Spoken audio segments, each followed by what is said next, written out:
పాలన కంటే గత బీఆర్ఎస్ పాలనే జనం ఇష్టపడుతున్నారని మాజీ మంత్రి జీవన్ రెడ్డి అన్నారు. అందుకే గులాబీ పార్టీ వైపు వెళ్లేందుకు సిద్ధమయ్యామని తెలిపారు. రైతులు, నిరుద్యోగులు సహా అన్ని వర్గాల వారు కేసీఆర్ మళ్లీ అధికారంలోకి రావాలని కోరుకుంటున్నారని, తాను కూడా బీఆర్ఎస్ పార్టీలోకి వెళ్తున్నట్లు ప్రకటించిన జీవన్ రెడ్డితో మా ప్రతినిధి Gopalakrishna face to face. Political web సిరీస్లో నడుస్తున్నటువంటి జీవన్ రెడ్డి ఎపిసోడ్ ఇప్పుడు మరో టర్న్ తీసుకోబోతా ఉంది. ఆయన గులాబీ పార్టీ వైపు అడుగులు వేస్తున్నట్టుగా తెలుస్తోంది. ప్రస్తుతం నాతో పాటు జీవన్ రెడ్డి ఉన్నారు, ఆయనతో మాట్లాడిస్తాను. సార్ నమస్కారం. 42 ఏళ్ల తర్వాత మరో పార్టీ జెండాను ఎంచుకోబోతూ ఉన్నారు. ఈ పార్టీలో మీకు ఏం నచ్చిందంటే ఏం చెప్తారు? కాంగ్రెస్ పార్టీతో ఉన్న 4 దశాబ్దాల అనుబంధంతో నేను ఆశించినట్టుగా ఫలాలు ఫలితం పొందలేనప్పుడు ప్రజల్లో ఏదైతుందో మన 2023 ఎన్నికల్లో అప్పటి పరిస్థితులకు అనుగుణంగా 10 సంవత్సరాల బీఆర్ఎస్ ప్రభుత్వ పాలన చూసిన తర్వాత అంతకంటే మెరుగైన పాలన కాంగ్రెస్ పార్టీ అందియగలుగుతుందని చెప్పని భావించింది.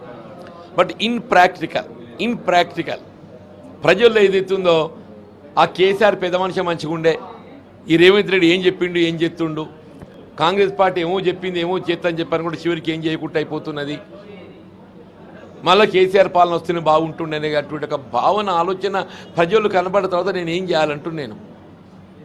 ఇప్పుడు పార్టీ పరంగా కార్యకర్తలకు లభించాల్సినట్టుగా గుర్తింపు లభిస్తలేదు, పార్టీ పరంగా కార్యకర్తలు లభించాల్సిన గుర్తింపు లభిస్తలేదు. అటు ప్రజానీకానికి కల్పిస్తామన్నటువంటి ఒక సంక్షేమ ఫలాలు, అభివృద్ధి ఫలాలు కల్పించలేకపోతున్నారు. మరి ఏ విధంగా చూసినా కానీ ఏదైతే ఉందో BRS was much better than this Congress rule అని చెప్పిన ఒక అభిప్రాయం ఏర్పడిన తర్వాత ఎవరు కానీ ఏం చేయగలగాలి? కానీ సార్, మీరు 10 ఏళ్లుగా అసెంబ్లీలో ఉన్నటువంటి సందర్భంలో, మండలిలో ఉన్న సందర్భంలో కావచ్చు, బీఆర్ఎస్ ప్రభుత్వంపై విరుచుకుపడినటువంటి సందర్భాలు, ఒక అంశాలను, ప్రతి అంశాలు, రైతుల అంశాలు కావచ్చు, విద్యార్థులు కావచ్చు, నిరుద్యోగులకు సంబంధించినటువంటి అంశం కావచ్చు, వీటన్నిటిపైన కూడా మీరు ప్రభుత్వాన్ని అప్పుడు చాలా ఇబ్బంది పెట్టారు అసెంబ్లీలో కానీ మండలిలో కానీ. ఇప్పుడు బీఆర్ఎస్ వైపే మొగ్గు చూపుతున్నారు అంటే ఆ రకంగా యాక్సెప్ట్ చేసేటువంటి అవకాశం ఉంటుందా పబ్లిక్లో? అట్లా ఏమనుకుంటారు? ఇప్పుడు యు ఆర్ రైట్ సార్. అంటే వాస్తవంగా కూడా ఇప్పుడు నేను 5 సంవత్సరాలు శాసన మండలిలో ఏకైక సభ్యుడిగా ఏదైతుందో బీఆర్ఎస్ అమలు చేస్తున్న కార్యక్రమాలు సంతృప్తికరంగా మనం ప్రజలకు అందించలేకపోతున్నాము, ఇంకా మెరుగిస్తే బాగుంటుండే అని ఒక భావనతో వ్యక్తం చేసినాయి. కానీ బట్ ఇన్ ప్రాక్టికల్ ఏదైతే ఉందో ఇప్పుడు కాంగ్రెస్ ప్రభుత్వం అధికారానికి వచ్చి 2 సంవత్సరాలు గడిచిపోయింది. వీళ్ళు ఏ 10 సంవత్సరాల దశాబ్ద కాలం బీఆర్ఎస్ పార్టీ అమలు చేసిన కార్యక్రమాలు కూడా వీళ్ళు సంతృప్తికరంగా ఈ ప్రభుత్వం అమలు చేయలేకపోతుంది. ఉదాహరణకు రైతు బంధు, రైతు బంధు కనీసం పంట సమయం లోపల రైతుకి ఏదైతుందో పెట్టుబడి సమకూర్చిండు. ఇప్పుడు ఈయన 2.5 సంవత్సరాల కాలంలో 2 పంటలు ఎగ్గొట్టిండు. ఇప్పుడు 3వ పంట రబీకి వచ్చే వరకు ఏదైతుందో ఇవాళ పంట చేతికి వచ్చే సమయానికి ఇవాళ మొత్తం ఇవ్వకుండా ఎకరానికి ఒక 6,000 రూపాయలు మాత్రం ఇస్తాము అనేటువంటి ఒక దశల వారి కార్యక్రమాన్ని ప్రకటిస్తున్నాడు. వీళ్ళు అంతేకాదే నీకు రైతు కూలీలకు ఏదైతుందో భూమి లేని నిరుపేదలకు నెల 1,000 రూపాయలు, సంవత్సరం 12,000 రూపాయలు ఇస్తానని చెప్పానడే, అది కార్యాచరణ దానికి నోచుకోలేదు.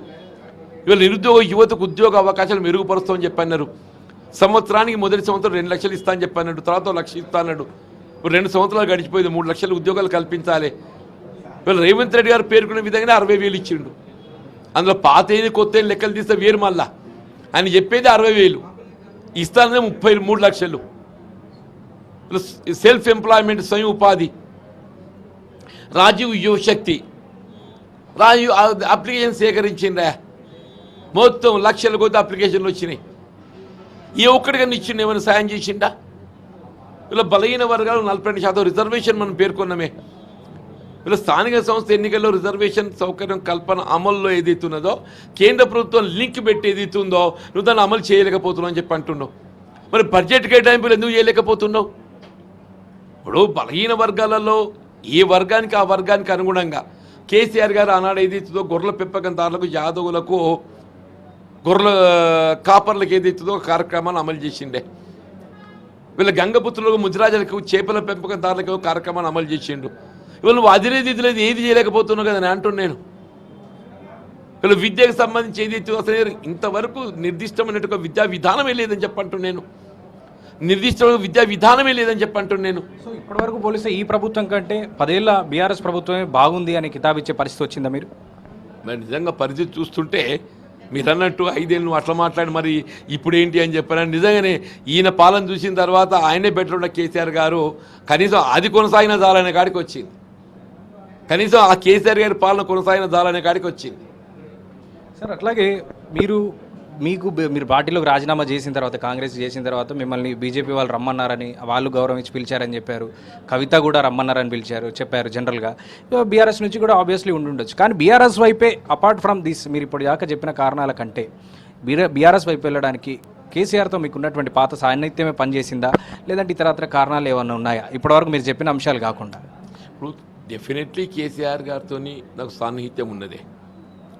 ఇవాళ మాకు ఏదైతుందో రాజకీయాలకు అతీతంగా సన్నిహిత సంబంధాలు ఉన్నాయి. ఆయన 2014లో కానీ అంత పూర్వం కానీ ఏదైతున్నదో తెలంగాణ రాష్ట్ర పార్టీ ఏర్పాటు సమయంలో కూడా మేము గంటల కొద్ది చర్చించిన అతను. 2014లో ప్రభుత్వం ఏర్పరిచినటువంటి సమయంలో కూడా ఏదైతుందో అభివృద్ధిలో అంటే ఏ విధమైన ఒక భేద భావన లేకుండా అధికార పార్టీ ప్రతిపక్ష పార్టీ చూడకుంటే ఏదైతుందో జగిత్యాల నియోజకవర్గ అభివృద్ధి కొరకు తోడ్పడ్డారు వారు అన్నట్టు చెప్పంటూ నేను ఇక్కడ ఈ ప్రాంత అభివృద్ధి కొరకు ఏదైతుందో నేను 2014లో కాంగ్రెస్ పార్టీకి ఎలక్టెడ్ అయినప్పటికీ కూడా నాకు అన్ని నియోజకవర్గాల కంటే ఎక్కువ ప్రాధాన్యతతో జగిత్యాల అభివృద్ధికి తోడ్పడ్డాడు అని చెప్పండి కేసీఆర్ గారు చెప్పండి. నీ ఇవాళ ఆలోచిస్తే ఇవాళ నేను వ్యక్తిగతం అనేది వేరు పక్కన పెట్టండి, పార్టీ పరంగా ఆలోచిస్తే కూడా బీజేపీ డెఫినెట్లీ జాతీయ స్థాయి లోపల it's a better political party. దాన్ని విభేదించలేము.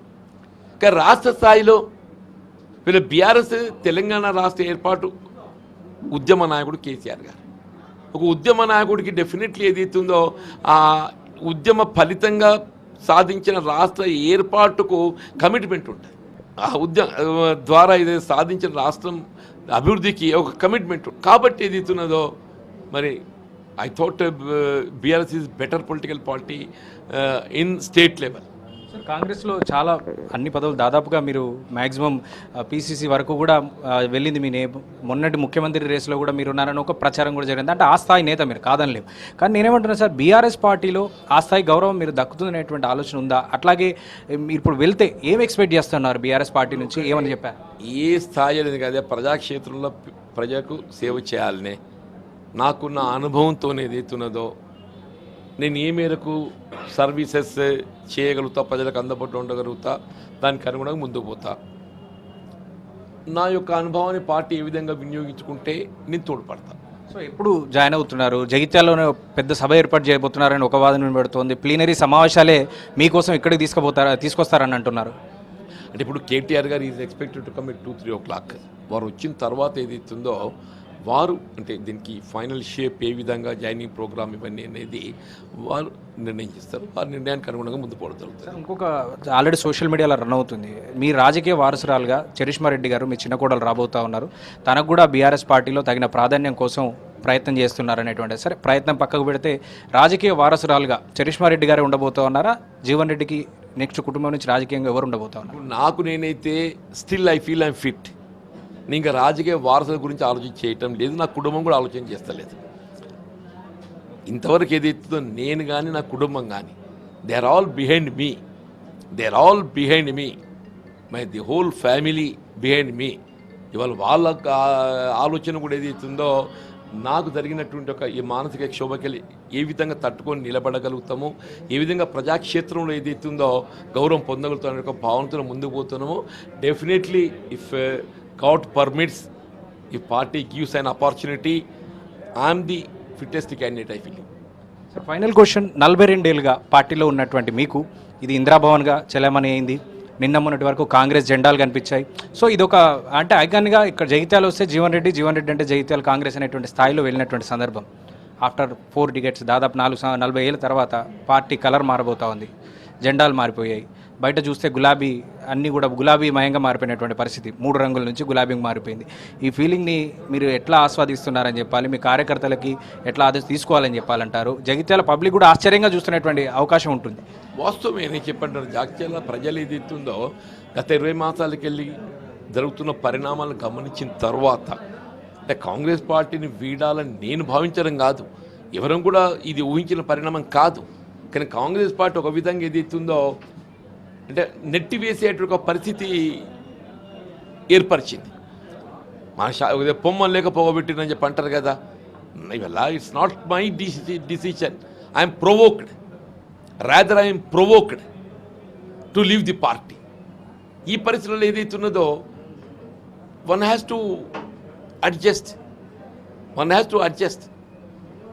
One has to rebuild remake తప్పదు కదనే. సో రేపటి నుంచి ఇందిరాభవన్ తెలంగాణ భవన్గా మారుతుందా లేదంటే ఇందిరాభవన్గా కొనసాగుతుందా? ఇప్పుడు మనం ఏ విధంగా పిలుచుకున్నా కానీ ప్రజలకు అందుబాటులో సేవ చేయడమే. నేను ఆనాడు తెలంగాణ వాదినే, ఇందిరాభవన్ ఉన్ననాడు కూడా తెలంగాణ వాదినే, ఇవాళ కూడా తెలంగాణ వాదినే. పేరేం పెట్టబోతున్నారు? ఇది ఉన్న పేరు కొనసాగుతుంది, ఇందిరాభవన్గానే కొనసాగుతుంది అనుకుందాం.